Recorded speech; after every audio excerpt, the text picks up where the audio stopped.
Until recently, whenever an outsider kindred thought about the Clan of Death, they pictured the Giovanni family. Their origin stretched back before the Roman Empire, when they were known as the Giovians. And the entire time, they've had their hands in kindred affairs. The original Giovanni family knew how to play the game better than anyone, crafting an identity as devil kindred to strike the right balance of fear and respect in their rivals and their relatives. Identifying the Giovanni family with the Clan of Death was a useful fiction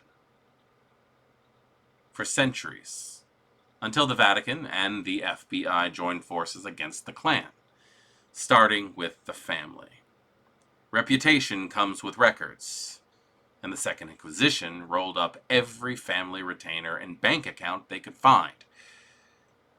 When the family reunion restructured the Clan of Death, the surviving Giovanni found safety in this new anonymity.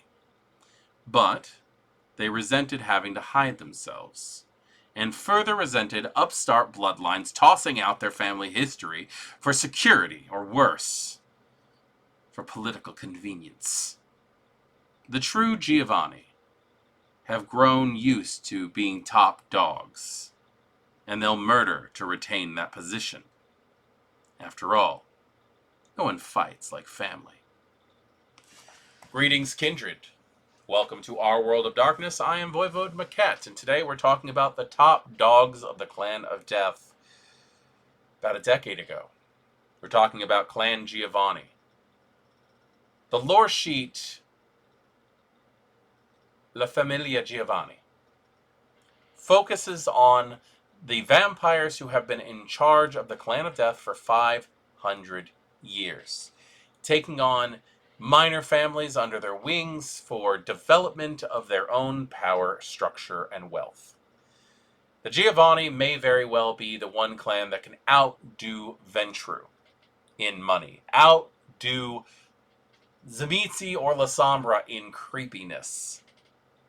There are many rumors, which we're not going to bring up. If you want to know about the depths of depravity that the Giovanni have gone through, please go ahead and write down that you're interested in family history, and I will go ahead and do that. So down in the comments, if you want to see it, let me know, and I'll do a video focusing primarily on the Giovanni's history in depravity, wealth, and kindred power.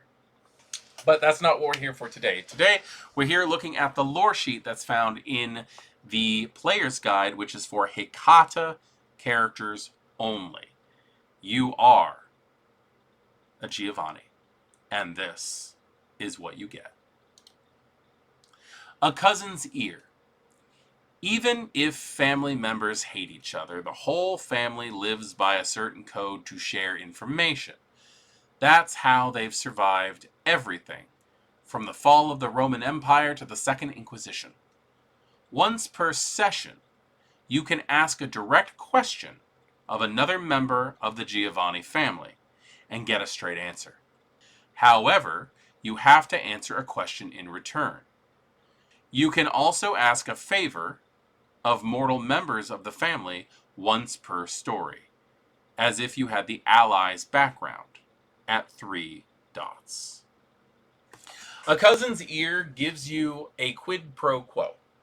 Basically, you will get a straight out answer if you answer a question to them first. So, if you have a player with this and you're a storyteller, it might be a good idea to try to think of questions ahead of time, because being caught off guard sucks.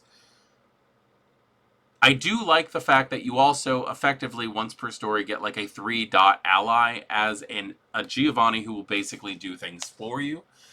Now, it does not say anything about them having like retainer issues where they're like just morally incomprehensible, but the idea that these people will do things for you, they will do favors for you, and they can work during the day is very, very useful. Faded glamour. Being a Giovanni still means something, even if it's not your name or the clan name anymore. Old habits die hard. And The instinct to obey is still ingrained in much of the Clan of Death. Once per session, you can add one automatic success to any social roll against another Hecata kindred, ghoul, or retainer. Starting off strong here with the second one. Not an extra die, an extra success. That means an automatic success. The difficulty of a success basically ranks how well you're doing in something, but a total failure, a bestial failure, can lead to some very, very unfortunate reactions with family. This takes that off the table.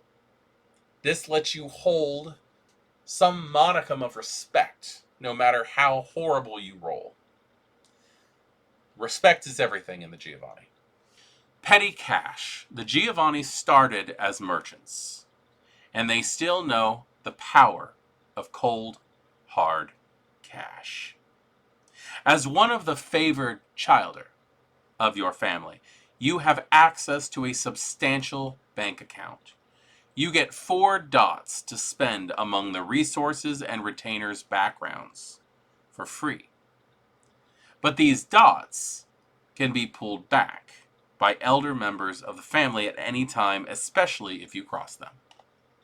I like the concept of petty cash. The idea that the family, the Giovanni, have pooled resources is something that I've always thought. I've never considered spending points and resources in a Giovanni character in the past, no matter what edition. I've always gone up to my storyteller and said that I was requesting something from an elder. Like, I'll take Mentor, or currently Mala, over resources any day of the week. I also like the idea that instead of resources, you could also take things in retainers, meaning that you have Giovanni ghouls that will do things for you. That is very, very, very useful. Now, I started playing Vampire the Masquerade in LARP, Mind's Eye Theater, Laws of the Night, 2nd edition revised. The Giovanni in that were allowed to take retainers as spirits. They were allowed to have wraith retainers, which I always thought was cool. There's a couple of vampire clans that basically gave you specialized retainers, and it was just, I don't know, that always just added some really fine fluff, in my opinion. Not really sure on the access to wraith retainers in this system, but if they're not there, I might end up having to house rule that into thicker than water. Spectre Servant. There's a lot the family is good at, but in particular, they're excellent at enslaving the spirits of the dead to their will. You have inherited or personally captured a spectre to act as your servant. This ally uses the spectre stats that are found in the Vampire the Masquerade core book on page 377. The spectre wants nothing more than to break the leash and devour your spirits.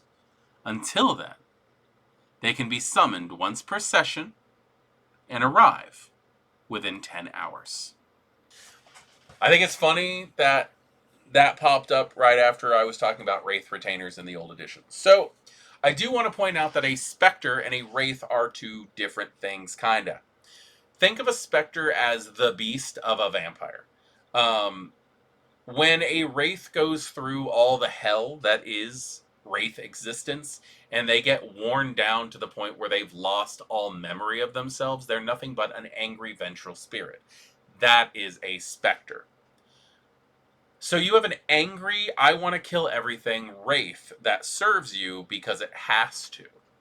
This isn't exactly the same thing as I was talking about as a Wraith Retainer, but it's kind of interesting, the idea that it only mentions that.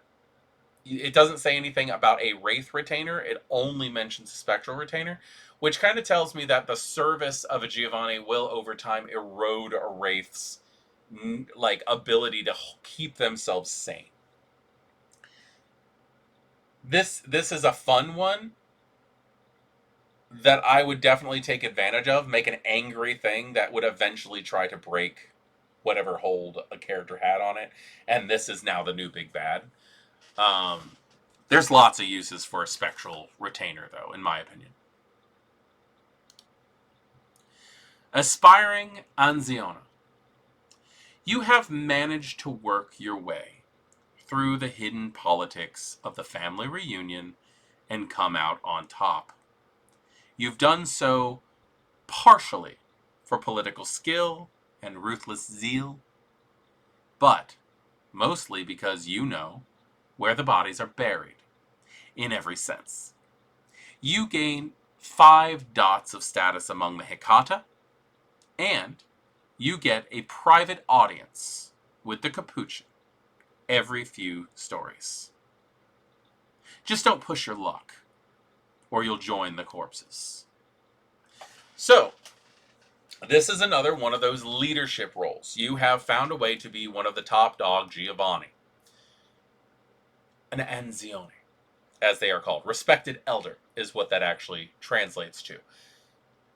5 dots of status among the Hecata, in my opinion, runs this way. You get 5 extra traits to throw in social challenges. They can choose to ignore it.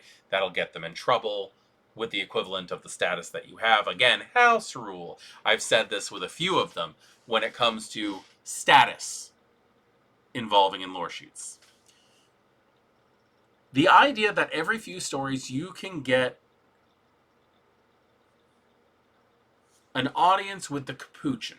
For those of you who do not know, the Capuchin is effectively the mysterious figure of the Hecata who started the family reunion. There's a lot of back and forth on who this person's identity might be. He could be Japheth of the Cappadocius if he survived the attack on him over 500 years ago. He could be Lazarus. He could be the Baron. There's so many ideas of who the Capuchin could be. There are lots of theories out there, and I'm not exactly sure what the canon is because I've read so many things. I don't even think they've really announced it yet, which is fun. There's a lot to say for having the unknown. Pissing him off, on the other hand, is a bad idea. I would like to point out Exhibit A, Uncle Augie, who is no longer with us. Augustus Giovanni used to be the leader of Clan Giovanni. Where is he now? Nobody knows. There's lots of evidence to suggest that he may have been killed by possibly the Baron of the Zameti bloodline or the Nation of Blood, the Nation Sanguine, or possibly even by the Capuchin himself.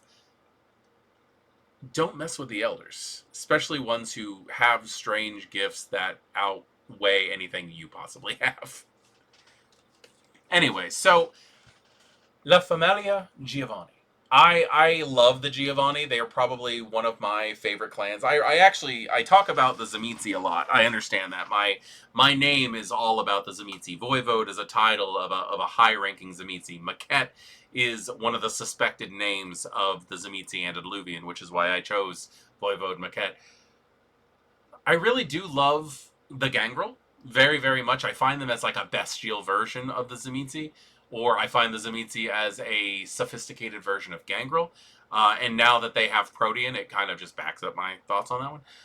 But I absolutely love the Clan of Death. One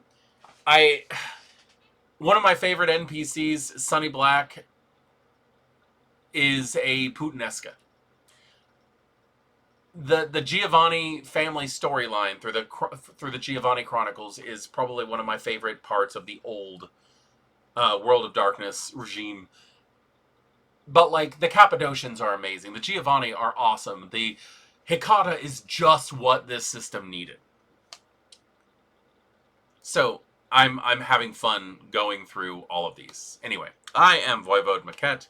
This has been a rundown on the La Famiglia Giovanni lore sheet found in the Player's Guide, which is a Hecata-only lore sheet. And I will see you all in the next one. Good evening.